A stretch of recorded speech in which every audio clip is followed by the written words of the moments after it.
Everyone, स्वागत है आप सभी का स्टडी विद कविता में।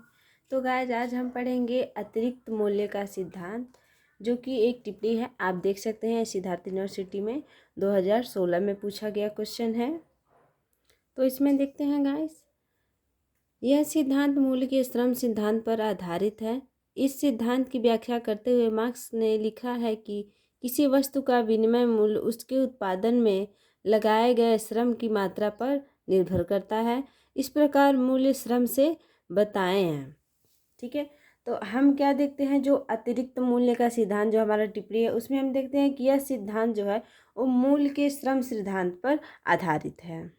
तो हम देखते हैं कि मार्क्स के इस सिद्धांत का व्याख्या करते हुए लिखते हैं कि किसी वस्तु का जो विनिमय मूल्य होता है वो उसके उत्पादन में लगाए गए श्रम की मात्रा पर निर्भर करता है। अर्थात हम देखते हैं कि अगर कोई भी मूल्यवान वस्तु है या कोई भी वस्तु है, साधारण सी वस्तु है, तो उसका मूल्य किस पे निर्भर करता है, उसमें जो भी उत्पादन चीज़ जो लगाई गई हैं और उसकी जो श्रम मात्रा अर्थात उसमें कितना परिश्रम लगा है और किस प्रकार की वस्तु का उपयोग किया गया है उसके उत्पादन में, इस पर निर्भर करता है।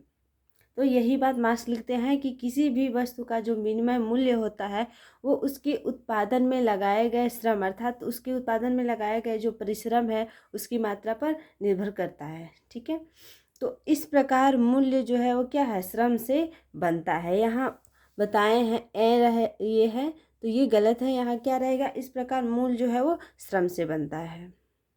तो गाइस, आगे देखते हैं हम। अतिरिक्त मूल्य के सिद्धांतों को समझने के लिए श्रम प्रक्रिया अर्थात लेबर प्रोसेस का ज्ञान अनिवार्य है। श्रम प्रक्रिया ही मूल्य निर्धारण करती है। श्रम प्रक्रिया के मुख्य तत्वों को निम्न भागों में विभाजित किया जा सकता है। तो जो हमारा टॉपिक है अतिरिक्त मूल्य का सिद्धांत, तो उसको समझने के लिए हमें क्या है, श्रम प्रक्रिया को समझना क्या है, अनिवार्य है। और श्रम प्रक्रिया का जो मूल निर्धारण है वो खुद क्या है, श्रम ही उसका क्या करती है, प्रक्रिया का निर्धारण करती है। तो इसको समझने के लिए हम कुछ निम्न भागों को पढ़ेंगे, उनके तत्वों को पढ़ेंगे। तो जो आप देख सकते हैं कई टॉपिक में ये विभक्त हैं। सर, इसको समझने के लिए कई सारे ऑप्शन दिए गए हैं। तो सबसे पहले हम देखते हैं फर्स्ट ऑप्शन। पहला है, श्रम प्रक्रिया का पहला महत्वपूर्ण तत्व है मनुष्य की व्यक्तिगत क्रियाशीलता, अर्थात व्यक्ति में स्वयं काम करने की इच्छा और साध्य होनी चाहिए। तो श्रम का जो पहला प्रक्रिया हो क्या, किन तत्वों पर वो विभाजित किया गया है कि ये जो पहला महत्वपूर्ण तत्व है वो व्यक्ति अपने आप को काम करने में उसकी क्या इच्छा है, अर्थात वो काम करने में वो अपना कितना समय दे रहा है, उसका कितना उस काम से स्वार्थ है, कितनी इच्छा है, ये एक क्रियाशीलता के आधार पर इसको बांटा गया है। फिर हम दूसरा देखते हैं, इस प्रक्रिया का दूसरा तत्व है इसका कार्य या विषय। कार्य के विषय का ज्ञान होने से श्रम प्रक्रिया सरल हो जाती है। तो दूसरा तत्व क्या होना चाहिए श्रम में, देखिए, तो दूसरा तत्व जो श्रमिकों में होना चाहिए वो क्या है कि कार्य करने का जो विषय है उस कार्य के विषय में वो उसको ज्ञात हो, अर्थात उस जो काम कर रहा है उसमें उसका ज्ञान होना अति आवश्यक है। और यदि उस विषय का उसको ज्ञान है जो काम कर रहा है, तो प्रक्रिया क्या हो जाती है, श्रम प्रक्रिया सरल हो जाती है। अर्थात कोई भी श्रमिक हो वो जो भी कार्य कर रहा हो उसमें क्या होनी चाहिए, उसको सफल ज्ञान होना चाहिए, वो उस काम में क्या होना चाहिए, माहिर होनी चाहिए। क्या है, दूसरी प्रक्रिया है अर्थात दूसरा तत्व है। फिर हम इसमें तीसरा देखेंगे, इसका तीसरा तत्व है काम करने के औजार, औजारों के द्वारा ही श्रम की प्रक्रिया को गतिशील बनाया जा सकता है। तो जाहिर सी बात है, जब कोई भी श्रमिक कार्य करता है तो कोई ना कोई औजार या हथियार की उसको आवश्यकता पड़ती है उसके काम के अनुसार। तो तीसरा तत्व इसमें क्या दिया गया है, औजार, अर्थात किसी भी श्रमिक को काम करने के लिए औजार की आवश्यकता होती है। ठीक है, और औजार के द्वारा ही काम को क्या किया जाता है, गतिशील बनाया जा सकता है। नेक्स्ट देखते हैं, चौथा है, कार्ल मार्क्स के अनुसार अतिरिक्त मूल्य के परिणाम स्वरूप पूंजीवाद का जन्म होता है। कार्ल मार्क्स ने लिखा है कि पूंजीवाद निम्न दो उद्देश्यों पर आधारित संस्था है।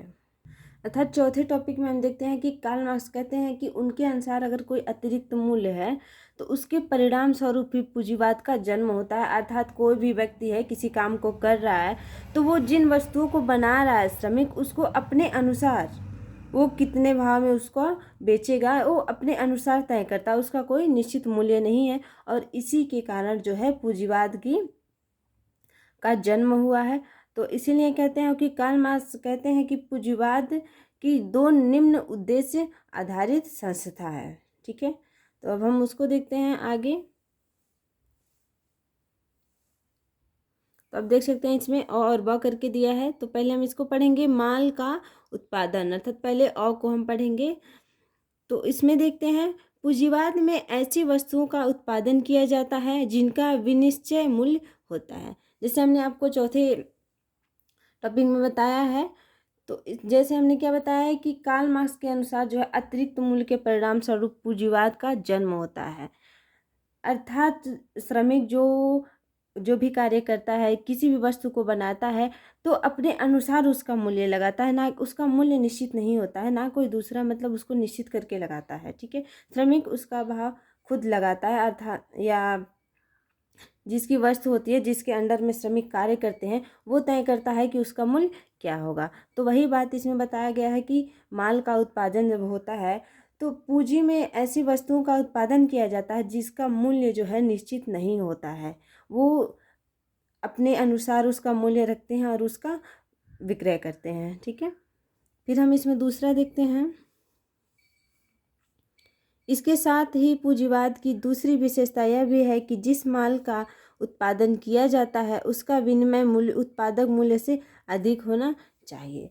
अर्थात हम इसमें देखते हैं कि पूंजीवाद की जो दूसरी विशेषता है उसमें हम देखते हैं कि जब कोई माल जो है वो उत्पन्न किया जाता है तो उसका जो विनिमय मूल्य है वो क्रय मूल्य से क्या होना चाहिए, अधिक होना चाहिए। अर्थात जिस मूल्य में वो बना है उससे अधिक करके क्या करना चाहिए, बेचा जाना चाहिए। तो ये उत्पादन का ये क्या है, दूसरा है, अर्थात दूसरी विशेषता है। तो हम पूंजीवाद की पहली विशेषता में अर्थात माल का उत्पादन में देखते हैं कि पूंजीवाद में ऐसी वस्तुओं का उत्पादन होता है जिसका मूल्य निश्चित नहीं होता है। फिर हम उसकी दूसरी विशेषता में देखते हैं कि जिस माल का जो उत्पादन किया जाता है वो जिस मूल्य में वो बना है उससे अधिक करके वो बेचा जाता है। तो गाइज, अगर आपको ये क्वेश्चन समझ आया हो तो वीडियो को लाइक कीजिए, चैनल को सब्सक्राइब कीजिए और कमेंट में अपनी राय ज़रूर दीजिए। और आप अगर नए स्टूडेंट हैं तो मेरे चैनल को सब्सक्राइब कर लीजिए। और यदि आपका सब्जेक्ट जो है वो अलग है, डिफरेंस है, तो आप उसे कमेंट में ज़रूर बताइए। जिस सब्जेक्ट के कमेंट अधिक आएंगे उस सब्जेक्ट का वीडियो अवेलेबल कराया जाएगा। तो मिलते हैं नेक्स्ट वीडियो में, बाय।